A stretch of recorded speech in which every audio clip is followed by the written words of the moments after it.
Well, hello, ladies and gentlemen, boys and girls of Thursday. Happy holidays to you for Juneteenth. Enjoy this holiday while you still have it. Um, welcome to Dire Literary Series, the virtual version since 2020. My guest tonight is Mr. Bob Walicki. And let me do a little bit of screen sharing for Bob's very difficult to find bio, so I think this is a pretty recent one. Bob Walicki's poems have appeared in over 50 journals, a two-time Pushcart and Best of the Net nominee. His second chapbook, The Almost Sound of Snow Falling, was included in an exhibition catalog for New York's Poets House, and his latest full-length poetry collection is Fountain from Main Street Press. His forthcoming poetry collection, Watershed, will be published by Broadstone Press, and he also has a chapbook that's out, Roomful of Trees, and there's a little poem by Bob on this Buttonhook Press page that you can check out. So, welcome, Bob. Well, thanks for having me. So for my first poem, I like to start with in honor of Juneteenth, and this is also dedicated to the great blues guitarist Mississippi John Hurt, who was raised by sharecroppers, which is a term used in many cases as a disguise for indentured servitude for African American farmers at the time. Spike Driver Blues. And this comes from a one of his songs entitled Spike Driver Blues. When you were young, you were already old, till you were found again in 63, a sage of weariness and burning fields, ancient as history. In the way boys and girls were already wearing their brokenness, faces lined as a one-lane road full of labor. But I swiped left and found your gravel road song, fell hard for your balled up voice, your drawl, the afterburn from the thrown away generation of Make It or Starve. You who sang of the mallet and the blood hand, setting the rail line down with your swinging. You said you wouldn't let the hammer kill you, but how many miles did you pin down between Carroll County and the forever of Illinois Central Rail? The broken back of America's seam, before you found the six string, plucked when no one was looking, songs of exposure, songs of the rundown free. First time listener, I'm still shook up by your railcar blues, what your soul rider called gone, not fire, but a slow burn calling into a wilderness of mud journey and the hunched back heat. Strumming your fragile threads, unlatching that gilded cage. What soothed you other than this? Sharecropper, rail worker, your hands a map line of the calloused road, of the heavy shoulder bags of cotton. But when you hugged that acoustic body like a lost child and rocked your rolling song, who couldn't be opened? I've never cracked the sky open with my hands, never been sown into the weeded ground, but I swallowed storm clouds and walked with my head down, body moving to the rhythm of my own beat down. Entering daylight under a submission of hammers, job sites with their buzzsaws of wood and the scream of steel, jackhammers shattering the insides of buildings with their own kind of weather. You out there under an applause of leaves in the midst of Avalon, Mississippi. You, winter brother of the Rust Belt horizon. You of the cold front, shining down, ragged in your aching beauty, tripping over strings, fingers lifting off into the air. Oh, you shined. I was never old enough to see, hear it when it was coming. As some of you might have guessed from that first poem, I write a lot about work experiences. I spent a lot of my adult life in the construction fields, and a lot of these poems reflect, like I said, those experiences. So this is called Poem for a Gallery of Steelworkers, Westmoreland County Museum of Art.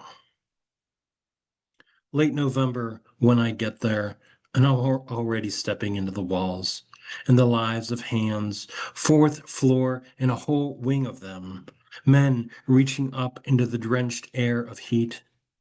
These men are not you.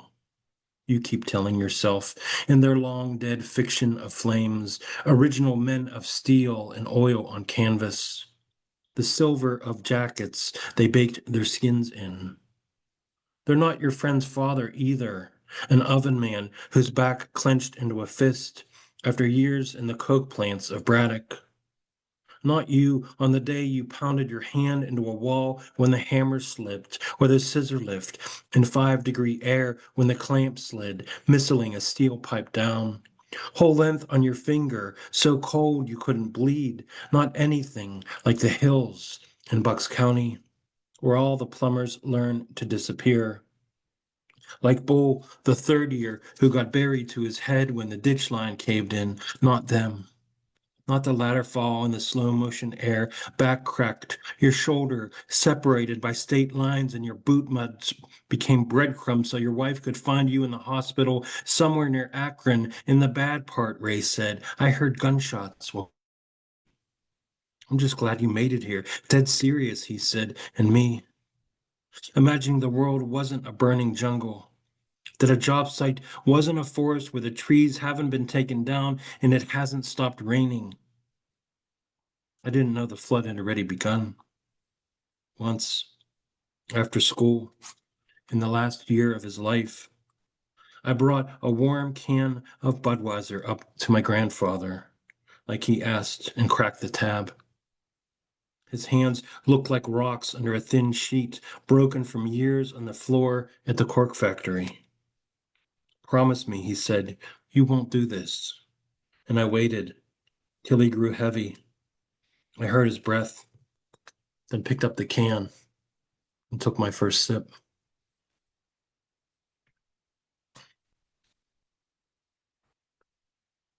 Last of these kind of work poems. This started out as a work poem and ended up as a love poem in a weird way. This is called Beating the Starter, and the title comes from a car reference. Those of you know that know sometimes when a starter is not operating properly in a vehicle, at least some of the older vehicles, you could crawl underneath and hit it with a hammer and get the car going. This is Beating the Starter. 10 p.m. and the scream house of chop saws cuts off. Grinders coughing clouds, and the hard-hatted men of overtime are lifted from the ghost door. A dry brush of plastic thresholds us where we break through, flanneled and happy, heading to the bars that took the wingless souls of our fathers, blown off into smoke and pissing away their histories frozen into an amber glass. But today, I am the left behind of diesel burn, the air over the unleavened hills of Summit County where the wind lays its gauntlet down, and nothing is invisible enough to believe in a heaven. I stand alone over my S10 above an engine silent as my father and swing the snub nose of a stunted ball peen at the ignition drum, hard enough to blow the dust off the roadkill on 277. Where a deer's rib becomes a switchgear, and a raccoon's open mouth is a set trap for the night's conscience. But tonight, he is the emissary of the winter rain. My careless hands as I tap for a sweet spot, attempt to beat an electric prayer from its hive, praying to the gods of thrust block for a spark. With each swing, I become more of a missionary of the wind chill, unmoored into spareness, 16 exits and a drift river between us. But last morning, 5 a.m., and so dark I can't believe in morning when I tell you it won't happen again. When the wing bones of my spine broke free, the ladder falling under me like an open mouth. I'm still living inside the clothes of a man heavier than the December rain, where I am a catch basin for your grief. Though now all I want to do is speed into you, become a bridge over your rainwater, build a scaffolding over your wreckage, spread my outriggers into the earth and work into the dirt of you. The key, finding the slits as I turn over a furnace under the hood and I'm tunneling under the rain-lit night, parting the sea of a two-lane, following the flood of high beams, 40 more miles, wipers on full, passing exits, missling towards you. And I have one more poem, if you'll bear with me, a change of pace. Um, I've always loved basketball, but it's the funny thing, the women in my family were the ones that were obsessed with sports, not the men. And this poem in particular goes to my grandmother who was ill at the time, but she perked up when the NBA playoffs were going on. So the title of this poem is called Bird, after, of course, Larry Bird. She entered the living room of her last summer in a dance, my grandmother, as her daughter walks the chairs around the room, jostling furniture and scuffed New Balance shoes. If I didn't know any better, I could imagine it was a party and not a shoehorning for a hospital bed. Of the couch we lifted onto the porch open to the rain.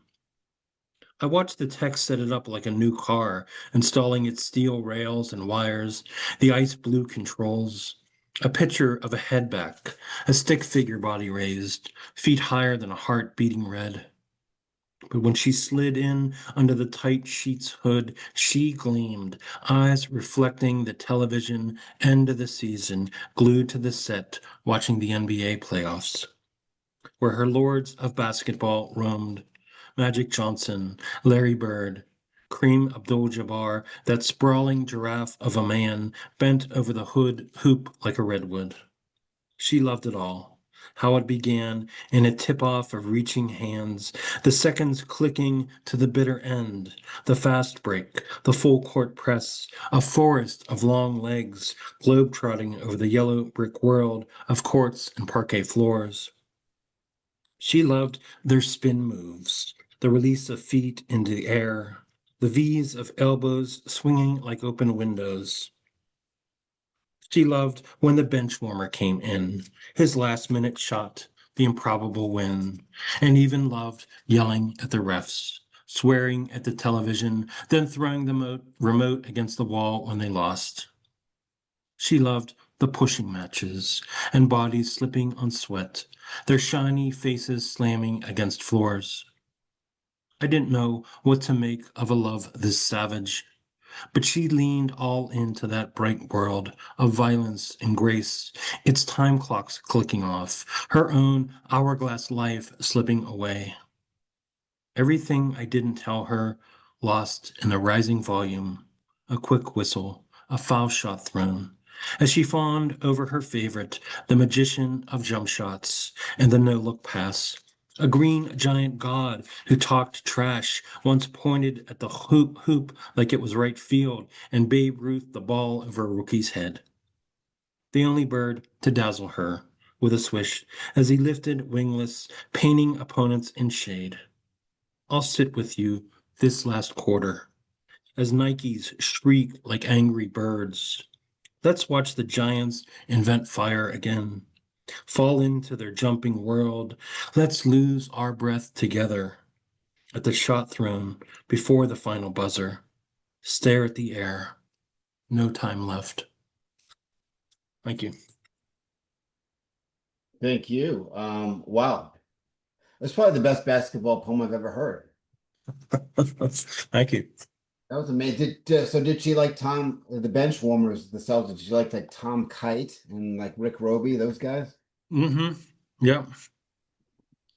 So many names I've forgotten over the years, but you know, it's funny how sports can really lift folks' spirits and keep them going, keep them alive, and keep them engaged. And that was something that was really sacred to her, you know, something to believe in and root for, and you know, where she could feel that she was rising above her own life, you know.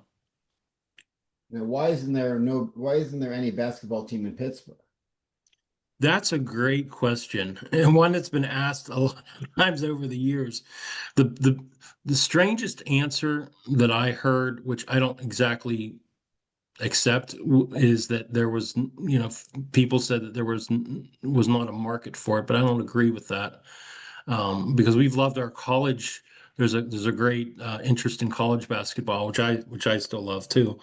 And Pittsburgh is a heavily known as a football town. Years ago, obviously, the Pirates, when the Pirates were great, it was a great baseball town, and hockey's playing a part as well and being popular. But yeah, I don't know. Not a question I have a great answer for. Probably because the Condors failed in the old ABA. That was the last Hmm. professional team. So real quick. First of all, Roomful of Trees is not your most recent book, as I just noticed. So Watershed is coming out, and your last full length was Fountain, correct? Am I That is correct? correct. Mhm. Yes. Super. Here, this is Oh, a cover of the latest. nice. Hmm. So you had a poem as a broadside on a jazz music site, and your opening poem tonight is music oriented. Do you have a history or background of playing music yourself? I don't, although I was a drummer way back in my high school days. But I've loved music is was such an important aspect of my life in shaping me artistically and driving me creatively. Uh, I've spent so much of my time listening to music and collecting music and being an audiophile and obsessing over bands and obsessing over I would go through these obsessive phases of I would be really interested in like say the Grateful Dead and then I would move and I would just be really obsessed with classical music and then I would move back and forth and then I would be obsessed with Miles Davis and it was a really important muse for my writing whether it was writing poems about musicians directly or just having that just kind of turn me on creatively and getting the juices flowing was really important. It's a big part of my creative process when I write is having music, usually without lyrics, because that just you know kind of crosses my wires. But yeah. In the chat, Robert asked, Bob, your first three poems, the voice desires, admires a human, but there's no physical connection. Do you also write about the admirer and the object of desire physically connected? How do you write about human connection? Well, I made a conscious choice tonight to write about my work experiences, but there's another family is a very big part of who I am and what I write about. And for example, my first chapbook, Roomful of Trees, was all about the death of my father and the aftermath. And it's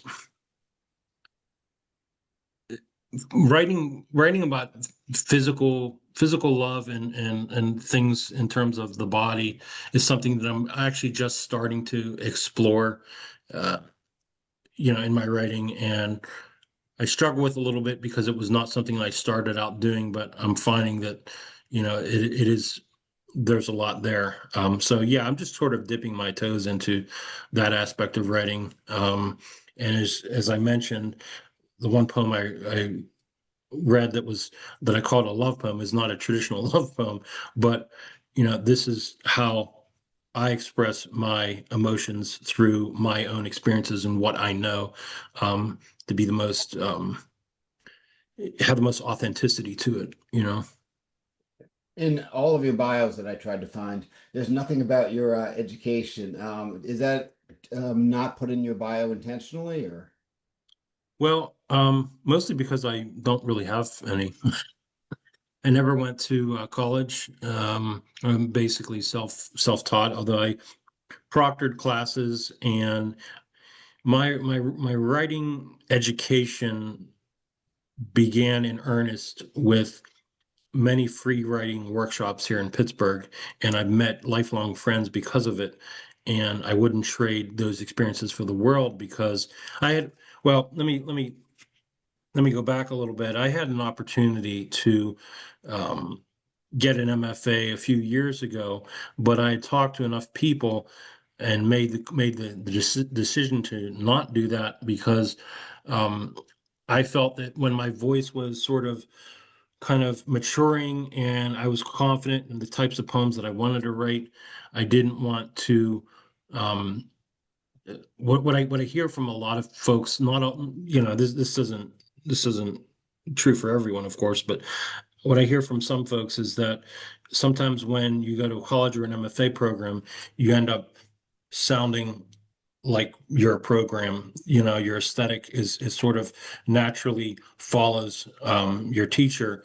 And I was sort of a maverick in a way, and I didn't want, I was an undisciplined writer, and so I kind of bucked against that, aesthetic and against just the discipline of education. Although what I regret now is I'm just starting to write in form, and some of those tools I didn't have in my toolbox early on when I started writing, and I know that they would have been there had I had that structured education and missed out on.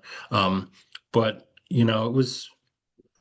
it was and wasn't a choice. I would have loved to go to college, but things happened in my life, and everything happens, I guess, for a reason. And here I am. Maybe I wouldn't be the poet that I am if I didn't go into construction and had those work experiences.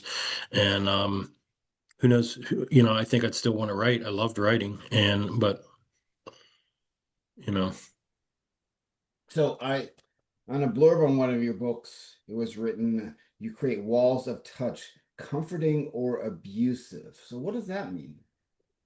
I'm sorry, what did you say again? There was a blurb on one of your books or one of the pages that the quote was, you write walls of touch, comforting or abusive. So I'm wondering what that means. Did you say abusive? Yeah. Wow. I'm trying to place that blurb. Do you remember which one that was from? It might have been from the room full of trees where I thought it was coming out next, but it's actually 11 years old. But Okay. we can move in. We can move on to an even better question. What makes a good pork Yeah. ten I'm sorry. What makes a good pork tenderloin? That was kind of out of So you nowhere. ordered us saying, I don't order it out because I can make it better myself. So what makes a Mhm. good tenderloin? Marination. I'm a big time griller, and I that is my grill is in a way is my Zen space. So I love just being a part of that experience and the heat and the aroma, and as it's cooking, and I have my meat thermometer and music playing, or a poetry podcast or something. But all meat needs that kind of delicious amalgamation of seasoning and flavor and marination. So I would say start with that, and I think you end up with a good pork tenderloin. So is cooking from the same creative space as writing? I think a lot of it is anything that I approach with a sense of desire and something that stimulates the senses, which cooking does for me and writing does for me. And I'm a very sense-oriented person. I actually started out in visual arts. I was I started out as a painter, and I loved drawing and sketching, and I got to a certain point where it just the wasn't fulfilling me creatively like I wanted it to, and I was sort of hitting a wall with it. And my biggest influence in turning towards writing was my high school English teacher. And I was never interested in writing growing up because it was just for me it was the same old dead white writers, and it wasn't exciting to me. Not to say that like Nathaniel Hawthorne and Charles Dickens aren't, they're obviously great, but it wasn't speaking to my life. And my high school English teacher brought out 20th century literature, and she had us read J.D. Salinger, she had us to read Franz Kafka and T.S. Eliot, and I was like, wow, where was this my whole life? This is amazing.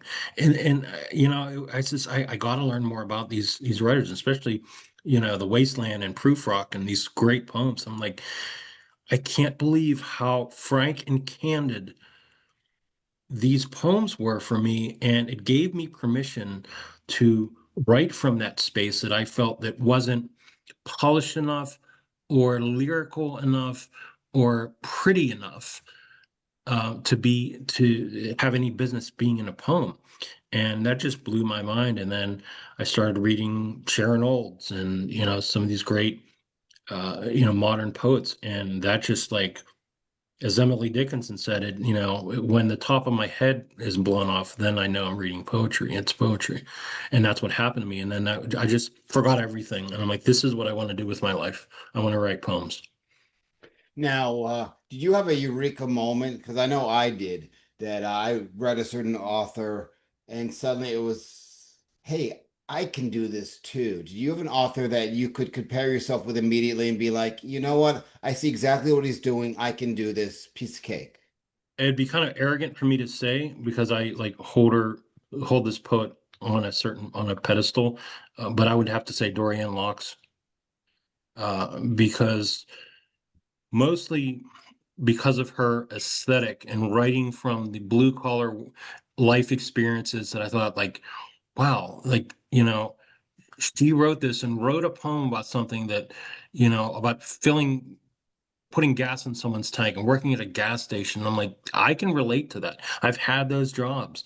And it just when I think when we write from what we really know and what we really experience, I think like I said, the authenticity and what I say that the bullshit meter just drops down all the way. And I really gravitate towards authors and poets that write from that level of authenticity and experience.